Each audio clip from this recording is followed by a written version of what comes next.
We already covered sharing with others, classroom displays, parent resources, children making choices, learning opportunities, and our last area that we want to discuss is called extensions.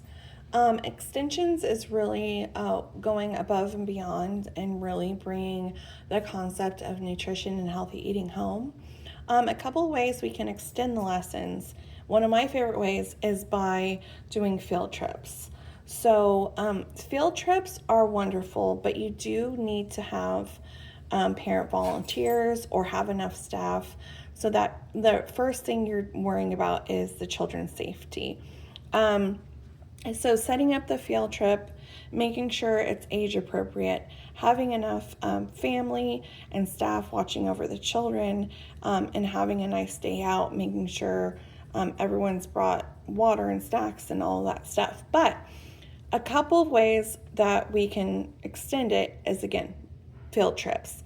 We've kind of discussed it a little bit already, going to a farm maybe, doing the physical activity of walking through a garden, but going to, say, a garden, a community garden, where there's different fruits and vegetables on display.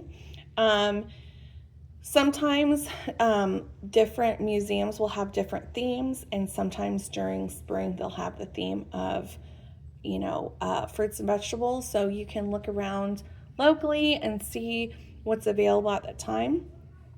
So you can go to the farmer's market, grocery store, farms, visit a community garden.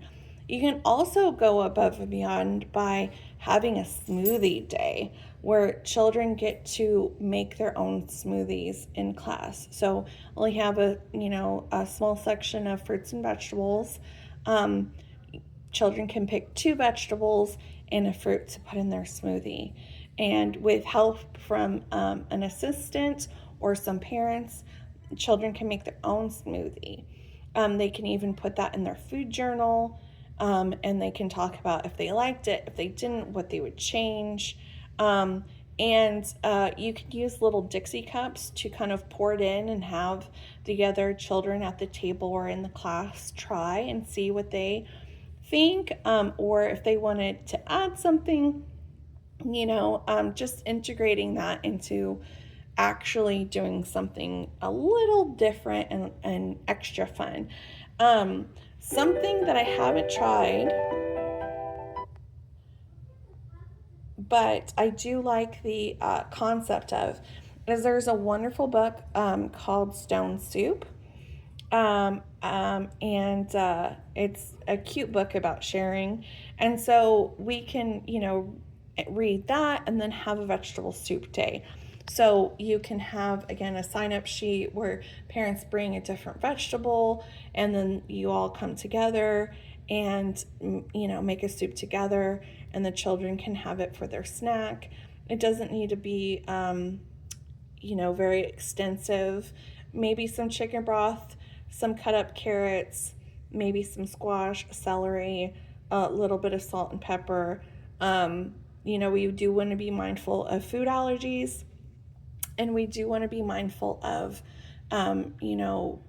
food restrictions, like if families are vegetarian or vegan. However, vegetable soup is a really cute idea, even if you don't make a physical soup. Even having cutouts, like felt cutouts of different vegetables, and having the children choose one and put it in a pot and have the same kind of concept you can do. You can make homemade trail mix for a snack to bring home. So you can have a variety of like dried nuts. Again, be careful of allergy and dried fruits, and have the children kind of make their own.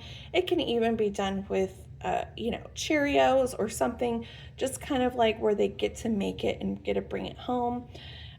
Something that I've actually done with my adult students, and it was really fun, so I can imagine it would be really fun with small children too, is kind of have the children either do a little loose blindfold or close your eyes, and children use their senses except for sight, obviously, to guess the fruit or veggie. And I know we kind of discussed that in science, but again, all of this is integrated together. So that's an extra wonderful opportunity to kind of, discuss nutrition, discuss healthy eating. What does it smell like? What does it taste like? What color is it? What vitamin or does it have in this? What does that vitamin help in our bodies? Why is it important that we get this vitamin? And so you can also, kids are very, very smart. They're very intuitive. And so you can ask questions and kind of gear your curriculum choice for that week or that day kind of towards where kids are curious or kids are kind of learning. So also too, you would want to have classroom learning centers.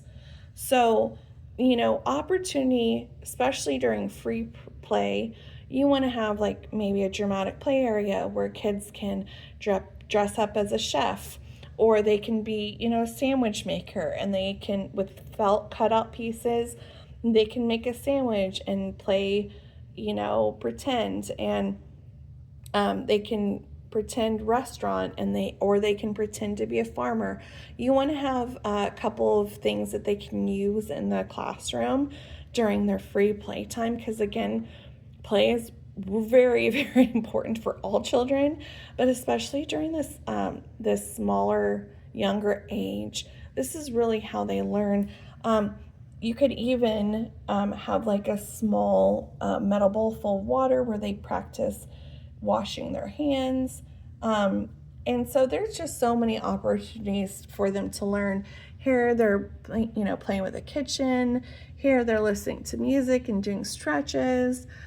If you have a really nice outside area, you can do a mud kitchen where they pretend, make their own fruits and veggies with mud, dirt, clay, whatever it is. You just have the children want to naturally explore.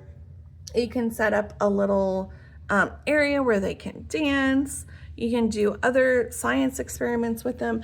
When it comes to learning, especially for preschoolers, it's so fun, and it's so, you can do so much with it. So when you're hitting all these areas, sometimes, you get more ideas as they learn or as they ask questions, because there's so many opportunities for learning with this one. So I hope you like this presentation, and thank you so much.